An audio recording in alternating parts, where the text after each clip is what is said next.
Explore India with विकास में आपका स्वागत है। आज हम चार धाम यात्रा पर चर्चा करेंगे।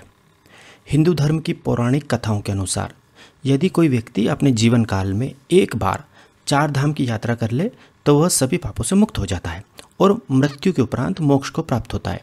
यही दृढ़ विश्वास दुनिया भर के हजारों हिंदू तीर्थयात्रियों को चार धाम यात्रा के लिए प्रेरित करता है। चार धाम यात्रा प्राकृतिक सुंदरता के शौकीन लोगों के लिए भी किसी जन्नत से कम नहीं है। इस यात्रा में आपको स्वच्छ एवं पवित्र नदियाँ, कल कल बहते झरने, बर्फ से आच्छादित पहाड़ और हर तरफ हरियाली और प्राकृतिक सुंदरता के दर्शन होंगे। इन पवित्र जगहों पर जाकर आपको ऐसा लगेगा कि आप स्वर्ग अर्थात देवभूमि में ही आ गए हैं। इसमें कोई दो मत नहीं है कि चार धाम यात्रा हिंदुओं में सबसे लोकप्रिय आध्यात्मिक यात्राओं में से एक है। चार धाम का अर्थ है यमुनोत्री, गंगोत्री, केदारनाथ और बद्रीनाथ। प्रतिवर्ष मई माह में यमुनोत्री, गंगोत्री, केदारनाथ और बद्रीनाथ मंदिरों के पट अर्थात द्वार खुलते हैं, जो अगले 6 महीनों अर्थात अक्टूबर तक भक्तों के लिए खुले रहते हैं। चार धाम यात्रा मई माह में तथा सितंबर अक्टूबर माह में की जाना सबसे उपयुक्त है। बरसात के महीनों जुलाई तथा अगस्त में यात्रा करना बहुत ज़्यादा खतरनाक माना जाता है, क्योंकि इस समय भारी बारिश के चलते जगह जगह रास्ते भूस्खलन के कारण बंद हो जाते हैं तथा आप रास्ते में ही बुरी तरह फंस सकते हैं।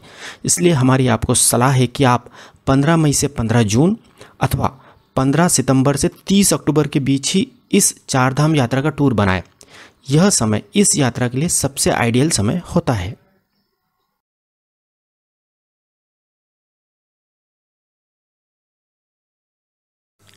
अब आपके सामने सबसे बड़ा सवाल यह उत्पन्न होता है कि इस पवित्र यात्रा की शुरुआत कहाँ से करें। तो इसका जवाब है कि चार धाम यात्रा एक निश्चित अनुक्रम का अनुसरण करती है।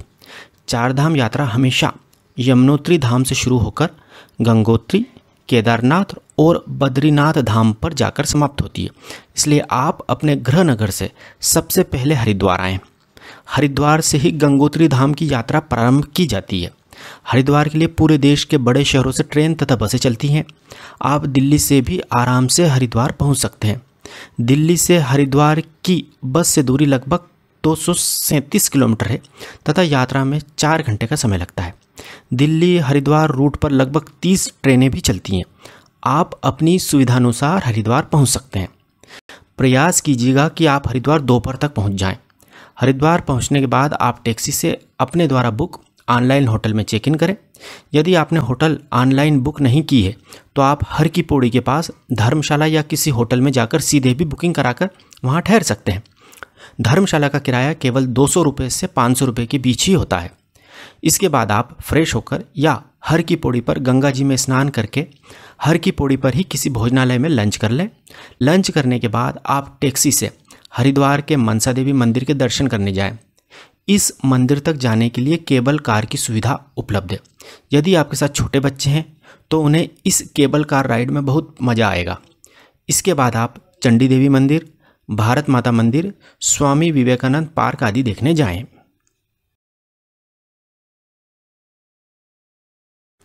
इसके उपरांत आप हर की पौड़ी पर हर शाम को होने वाली गंगा आरती में शामिल हों।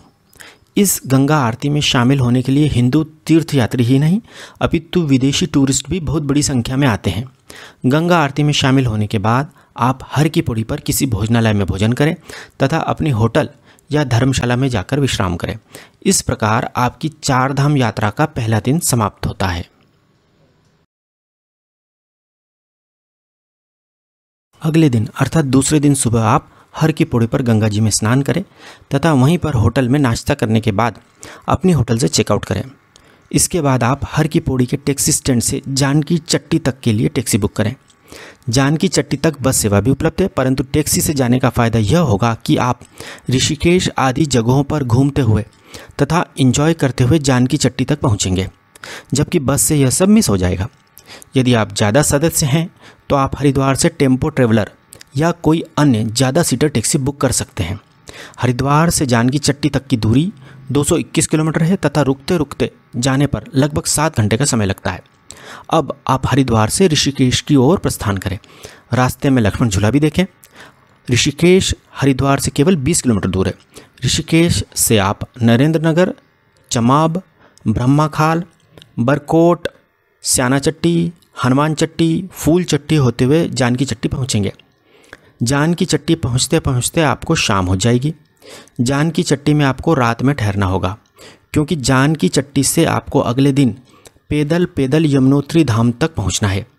जानकी चट्टी में रुकने के लिए साधारण होटल या रेस्ट हाउस बहुत सस्ते रेट में मिल जाएंगे।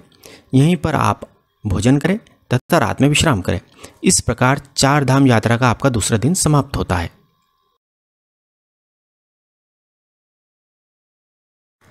तीसरे दिन सुबह आप स्नान करने तथा नाश्ता करने के बाद जानकी चट्टी से माँ यमुनोत्री धाम के लिए पैदल यात्रा प्रारंभ करें। जानकी चट्टी से यमुनोत्री धाम केवल 6 किलोमीटर दूर है। यदि आपके साथ बुजुर्ग लोग हैं तो आप जानकी चट्टी से पिट्ठू अर्थात घोड़ा भी कर सकते हैं, जो उन्हें यमुनोत्री धाम तक लेकर जाएगा। यमुनोत्री धाम पहुंचकर आप यमुनोत्री मंदिर में माँ यमुना की पूजा अर्चना करें। इसके बाद आप सप्तऋषि कुंड भी चाहें तो देख सकते हैं। सप्तऋषि कुंड से ही यमुना नदी का उद्गम होता है, परंतु यह बात याद रखें कि सप्तऋषि कुंड यमुनोत्री मंदिर से 14 किलोमीटर दूर है तथा रास्ता भी बहुत दुर्गम है। इसलिए यदि आपके साथ बुजुर्ग व्यक्ति हैं तथा बच्चे हैं तो आप सप्तऋषि कुंड देखने बिल्कुल न जाएं। आप केवल यमुनोत्री मंदिर तक ही जाएं तथा वहां से वापस जानकी चट्टी आ जाएं। जानकी चट्टी में अपनी होटल में रात का भोजन करें तथा रात में विश्राम करें।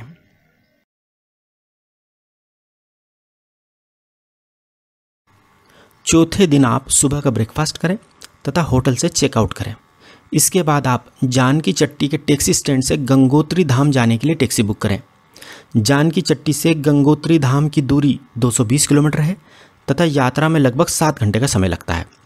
यमुनोत्री धाम पहुंचने के बाद आप अपनी होटल या धर्मशाला में चेक इन करें तथा रात का भोजन करने के बाद विश्राम करें। अगले दिन आप सुबह स्नान करने के उपरांत गंगोत्री धाम मंदिर के दर्शन करें। गंगोत्री धाम मंदिर में जाने के लिए आपको यमुनोत्री धाम मंदिर की तरह पैदल नहीं चलना पड़ेगा। गौरतलब है कि यह मंदिर देवी गंगा को समर्पित है, जो उत्तराखंड के उत्तरकाशी जिले में भागीरथी नदी के तट पर स्थित है। कहा जाता है कि गंगोत्री धाम वह स्थान है जहां देवी गंगा पहली बार भागीरथ द्वारा 1000 वर्षों की तपस्या के बाद स्वर्ग से उतरी थी। गौरतलब है कि गोमुख ग्लेशियर गंगा नदी का वास्तविक स्रोत है, जो गंगोत्री मंदिर से 19 किलोमीटर की दूरी पर है। गोमुख ग्लेशियर तक जाना हर किसी के लिए संभव नहीं है, क्योंकि गोमुख ग्लेशियर तक गाड़ी नहीं जाती है। वहाँ तक पैदल ट्रेकिंग करते हुए ही जाना पड़ता है। इसलिए हमारी सलाह है कि आप केवल गंगोत्री मंदिर तक ही जाएं। गंगोत्री मंदिर के दर्शन के उपरांत आप भोजन करें तथा गंगोत्री धाम में स्थित अन्य धार्मिक स्थानों का भ्रमण करें। इसके उपरांत आप अपने होटल में रात का भोजन करके रेस्ट करें। छठे दिन आप सुबह का ब्रेकफास्ट करें तथा होटल से चेकआउट करें। इसके बाद आप गंगोत्री धाम के टैक्सी स्टैंड से गौरीकुंड जाने के लिए टैक्सी बुक करें। गंगोत्री धाम से आप रुद्रप्रयाग, गुप्तकाशी, फाटा, रामपुर, सीतापुर, सोनप्रयाग होते हुए गौरीकुंड तक पहुंचते हैं। गौरीकुंड पहुंचने के बाद आप गौरीकुंड में अपनी होटल में डिनर करें तथा जल्दी से सो जाएं, क्योंकि अगले दिन आपको सुबह सुबह अपनी केदारनाथ धाम के लिए चढ़ाई जो शुरू करनी है। गौरीकुंड से केदारनाथ पहुंचने के लिए आपको 20 किलोमीटर की ट्रेकिंग अर्थात पैदल चढ़ाई करनी होगी। गौरतलब है कि 4 धाम यात्रा में तीसरा प्रमुख धाम केदारनाथ धाम ही है। केदारनाथ धाम 12 ज्योतिर्लिंगों में शामिल है और यह धाम हिमालय की गोद में और मंदाकिनी नदी के तट के पास स्थित है, जो 8वीं ईस्वी में आदि शंकराचार्य द्वारा बनवाया गया था। केदारनाथ धाम जाने के लिए गौरीकुंड ही अंतिम पॉइंट होता है, जहां तक कोई भी परिवहन वाहन पहुंच सकता है। अगर आप गौरीकुंड से केदारनाथ तक की ट्रेकिंग से बचना चाहते हैं तो आप गौरीकुंड से हेलीकॉप्टर सेवा से भी केदारनाथ धाम जा सकते हैं। अगर आप यह सोच रहे हैं कि गौरीकुंड पहुंचे और आपको हेलीकॉप्टर खड़ा मिल जाएगा, तो ऐसा नहीं होगा। इसके लिए काफ़ी पहले से ऑनलाइन बुकिंग करानी पड़ती है।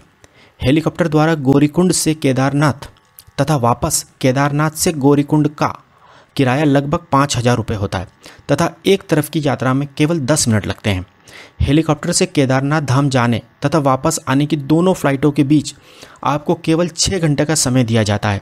आपको 6 घंटे के भीतर दर्शन करके वापस आना होता है।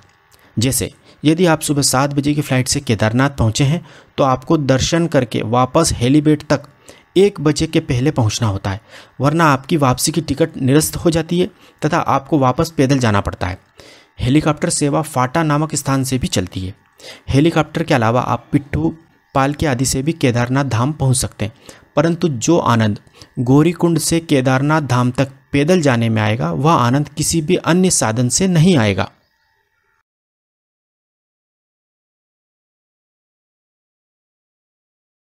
सातवें दिन आप सुबह 4 बजे उठ जाएं तथा गर्म पानी से नहाकर अपने परिवार के साथ तैयार हो जाएं। अपने साथ एक एक जोड़ी कपड़े भी रख लें, कुछ खाने पीने का सामान भी रख लें। आप 5 बजे तक अपने होटल से निकल जाएं तथा 6 बजे तक केदारनाथ धाम के लिए अपनी चढ़ाई शुरू कर दें। आपको यात्रा मार्ग पर चाय नाश्ते की दुकानें मिल जाएंगी, जहां आप आराम से प्रकृति का आनंद लेते हुए चाय नाश्ता करें। आप अपने परिवार के साथ एंजॉय करते करते चढ़ाई करते जाएं। अगर आपको भूख लगे तो रास्ते में कई छोटे छोटे भोजनालय भी मिलेंगे, जहां आप हल्का फुल्का भोजन कर सकते हैं।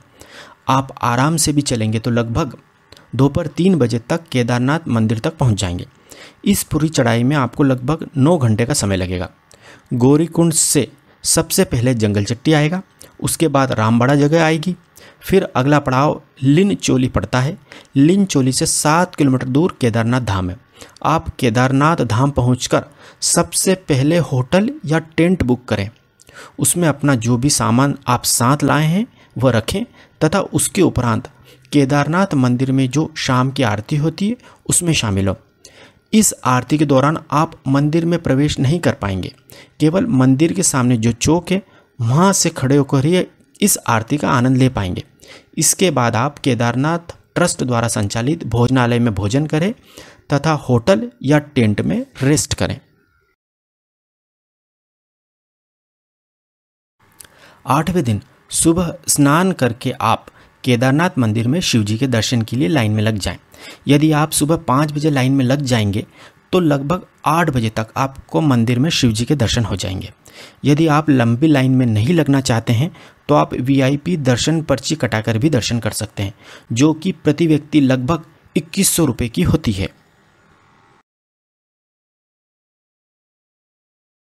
दर्शन करने के बाद आप चाय नाश्ता करके होटल से या टेंट से अपना सामान वापस लेकर नीचे गौरीकुंड के लिए प्रस्थान करें। रास्ते में आप किसी भोजनालय में भोजन भी कर लें। गौरीकुंड वापस आकर आप अपनी होटल में विश्राम करें, क्योंकि आप इस यात्रा में बहुत थक जाएंगे।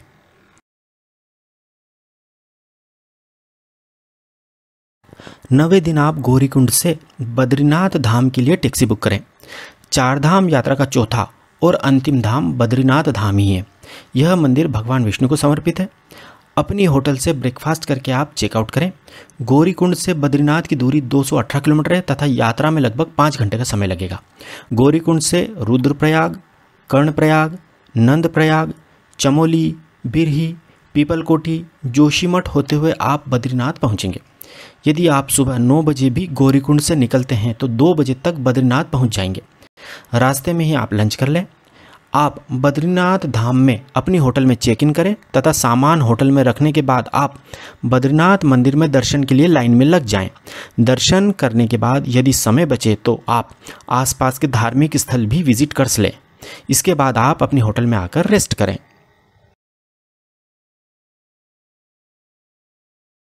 10वें दिन आप अपनी होटल में सुबह का ब्रेकफास्ट जल्दी करें तथा हरिद्वार के लिए टैक्सी बुक करें। इसके बाद आप अपनी होटल से चेकआउट करें तथा हरिद्वार के लिए अपनी यात्रा प्रारंभ करें। बद्रीनाथ से हरिद्वार की दूरी 313 किलोमीटर है तथा यात्रा में 9 से 10 घंटे का समय लगता है। यदि आप बद्रीनाथ से सुबह 9 बजे भी निकलते हैं तो आप शाम को 7 बजे तक हरिद्वार पहुंच जाएंगे। इसके बाद आप हरिद्वार से यदि कनेक्टिंग ट्रेन या बस हो तो अपने गृह नगर के लिए निकल जाएं। यदि ऐसा नहीं हो तो आप हरिद्वार में किसी होटल में चेक इन करें तथा रेस्ट करें। अगले दिन आप हरिद्वार से अपने गृह नगर की ओर प्रस्थान करें। इस प्रकार आपकी 4 धाम यात्रा समाप्त होती है। इस 10 दिन की 4 धाम यात्रा से जुड़ी प्रमुख बातें इस प्रकार हैं। पहली, आप चाहें तो इस पूरी 4 धाम यात्रा के लिए हरिद्वार से एक ही टैक्सी बुक कर सकते हैं। इससे आपको टैक्सी सस्ती भी पड़ेगी तथा हर जगह टैक्सी बुक करने से बच जाएंगे एवं इससे आपका बहुत सारा समय भी बचेगा। साथ ही टैक्सी का ड्राइवर आपको इस पूरी यात्रा में गाइड भी करता जाएगा। दूसरा पॉइंट है, हम हमेशा कहते हैं कि आप होटल ऑनलाइन ही बुक करें, परंतु इस चार धाम यात्रा में हमारी आपको सलाह है कि आप होटल ऑनलाइन बुक ना करें, क्योंकि यदि यात्रा प्लान में थोड़ा सा भी परिवर्तन हो गया तो सारा बुकिंग शेड्यूल बिगड़ जाएगा तथा पैसे का भी भारी नुकसान होगा। इस यात्रा में भूस्खलन या ट्रैफिक जाम के कारण कभी कभी 6-6 घंटे के लिए रास्ते बंद हो जाते हैं, इसलिए आप गंतव्य स्थान पर पहुंचकर ही होटल बुक करें। यदि आप ऑनलाइन होटल बुक करना चाहते हैं तो केवल हरिद्वार के ही होटल ऑनलाइन बुक करें। नेक्स्ट पॉइंट है, इस यात्रा में आपको होटल में भी कोई 3 स्टार वाली सुविधाएं नहीं मिलेगी। केवल एक कमरा मिलेगा जिसमें बिस्तर होगा तथा एक बाथरूम होगा, इसलिए होटल्स को लेकर कोई ज़्यादा उम्मीदें ना रखें। नेक्स्ट है, इस यात्रा में गर्म कपड़े तथा रेनकोट अपने साथ ज़रूर रखें। नेक्स्ट है, इस चार धाम यात्रा के लिए रजिस्ट्रेशन कराना ज़रूरी होता है। आप उत्तराखंड टूरिज्म की वेबसाइट पर जाकर चार धाम तीर्थ यात्रा के लिए रजिस्ट्रेशन करा सकते हैं। अब हम इस 10 दिन की चार धाम यात्रा यमुनोत्री, गंगोत्री, केदारनाथ और बद्रीनाथ के अधिकतम खर्च की बात करते हैं। 4 लोगों का आने जाने का टैक्सी का कुल किराया लगभग 30,000 रुपये, 4 लोगों का 10 दिन का होटल का किराया 10,000 रुपये, 4 लोगों का 10 दिन का भोजन का खर्च 10,000 रुपये, 4 लोगों का यमुनोत्री, गंगोत्री, केदारनाथ और बद्रीनाथ में 10 दिन का अधिकतम कुल खर्च 50,000 रुपये। यदि इसे हम 4 से डिवाइड करें तो प्रति व्यक्ति अधिकतम कुल खर्च 12,500 रुपये आएगा। इस प्रकार आप केवल 12,500 रुपये में शानदार तरीके से टैक्सी को शामिल करते हुए यमुनोत्री, गंगोत्री, केदारनाथ और बद्रीनाथ की चार धाम यात्रा कर सकते हैं। तो अब इंतज़ार मत कीजिए, जल्दी ही चार धाम यात्रा का प्लान बनाइए। यदि आपको हमारी जानकारी सही तथा उपयोगी लगी हो तो प्लीज़ हमारे चैनल एक्सप्लोर इंडिया विद विकास को सब्सक्राइब ज़रूर कीजिएगा। Thank you.